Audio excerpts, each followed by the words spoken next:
So do you guys want to make yourself a sourdough starter that you don't have to feed, you don't have to discard? This is what we're going to make today.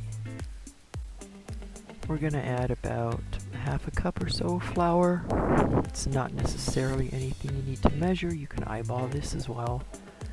So put some flour. I use a higher protein flour like a bread flour. You do not want to use bleached flour. That will kill your enzymes.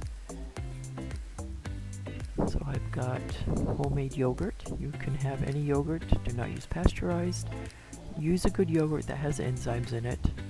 I use 2 tablespoons, give or take, like heaped. This is a homemade goat yogurt that I have left over. That's how I make all my starters. It has very good enzymes. You can also use the liquid that accumulates on top of the yogurt as well as liquid. That works just as well. There you go. Pour some of that in. So again, this is shelf stable. Once you have this going, it's shelf stable for at least 2 months. So if you only bake once a month, that'll work. I bake pretty much every day. I make about 10 or something loaves a week, and that's just on bread. And I also make rolls and other baked goods. I don't always use my sourdough, but for the breads I'd like to. I use a heavier bread, darker bread, so the sourdough I make here, I will add some rye flour later. Again, you do not have to add rye flour. Most of the stuff is optional. You definitely need some good, strong white flour, non-bleached. You'll need some water, and you'll need some good yogurt that's not pasteurized, and that's about it. And you mix those 3 up to the consistency of a strong pancake batter. Here I'm going to add a little water since it's a little bit too thick.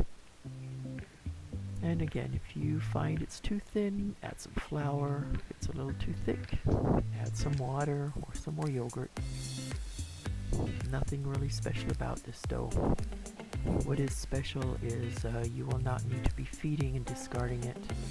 So you're not wasting anything, you're not spending all this time measuring and forgetting and having it die off for you. This is just a very, very simple, stable sourdough starter. So I'm mixing this in.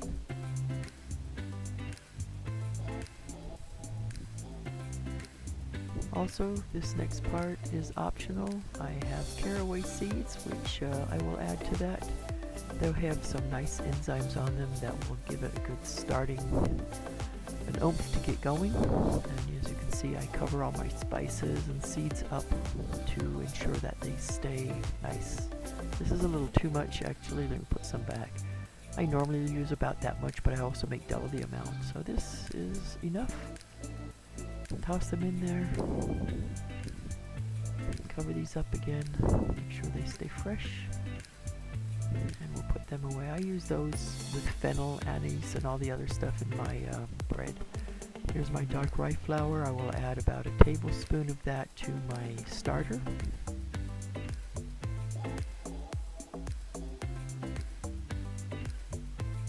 There you go. And you stir that in. Again, the rest here is all optional. If you like to eat just white sourdough bread, you do not need to have rye flour. You do not need to even have the caraway seeds. Just the main 3 ingredients, water, yogurt, and strong white flour will do, or any other like an einkorn flour or any other kind of flour you want to use. Just do not use any bleached or any pasteurized products with this. You do not want your fermentation to be halted or stopped by using these processed products. So here I'm adding a little extra water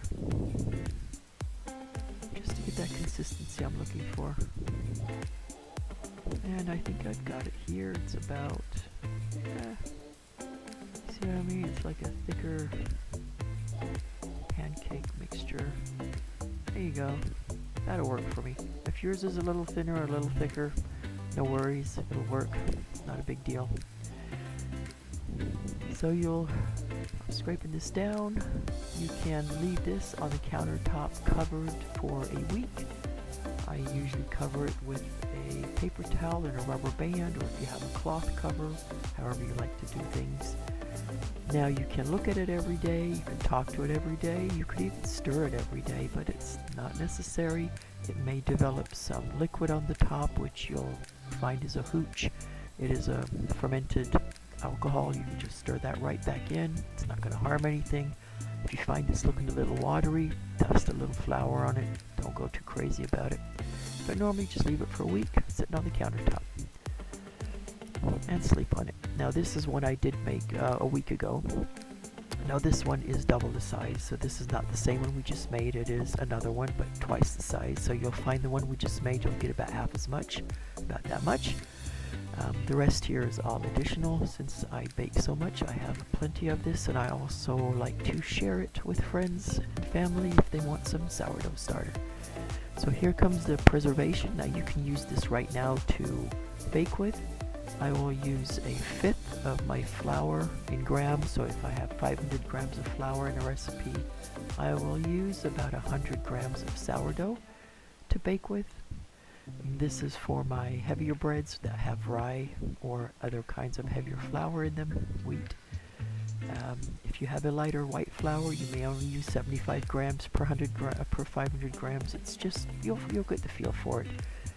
Using a little too much is okay, just using not enough might not leaven your bread, so you don't want it to become thick and heavy. So here I've transferred it all into a bowl. I'm going to go ahead and use the spatula to get everything out. The only reason I'm putting this in a bowl is it's too much in this little container for me to dry out, because this will give me quite a lot of dehydrated dough once I'm done here in a minute. And I don't have enough room in this small vessel to get all that flour incorporated and mixed in. And you'll see how much of this I'll end up with. And just to let you know, once you've saturated this with flour, what you're doing is you are going to put so much flour in it that it will stunt the growth of the yeast. It will not kill it, it will just stunt it. It will kind of make it hibernate. It's suspended almost, because it wraps itself so tight it can't breathe anymore, but you can rehydrate this. So here you just add a whole bunch of flour. I'm going to end up using this whole thing anyway. Let's just get some of it mixed in. So you'll see this will get mashed into there just to get it really dried out. Now the sourdough can only accept so much, and then it just will stop accepting. It will be almost crumbly. I'm going to speed this up for you. You don't want to sit there watching me mix this up. I swear it's not that interesting. But you get to a point where even with a spoon it gets a little difficult. Now this here should be okay, but I just go a step further and really dehydrate it. The more you dehydrate it, the more you might need to rehydrate, if you know what I mean. So if you put it as it is now, and you put that ball away, or smaller balls away, about golf-sized ball away, tuck it in with some flour, really cover it in flour. That's all you're going to need to bring back out to rehydrate. For me, since I bake so much bread, I'm going to use multiple, quite a lot of it, and almost like a big meatball ball size. Since I have a lot more flour incorporated into this, you can see how dry it is. That music here is unintended, but it'll go away in a second. There you go.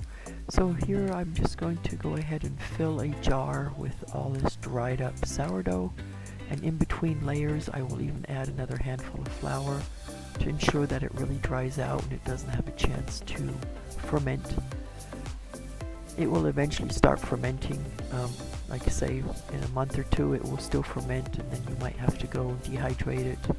But you do want to use it within 2 months if you can. If not, I mean, you just get a batch of bread, rip a piece off, and you put it away. So if you make just enough to bake 1 or 2 loaves of bread, you will use that entire lot, and you will just take a small golf-sized ball off that dough of bread that you're making and do the same thing with it.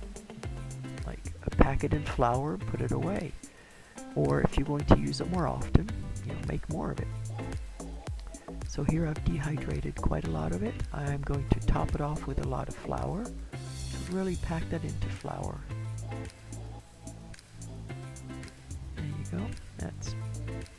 good enough.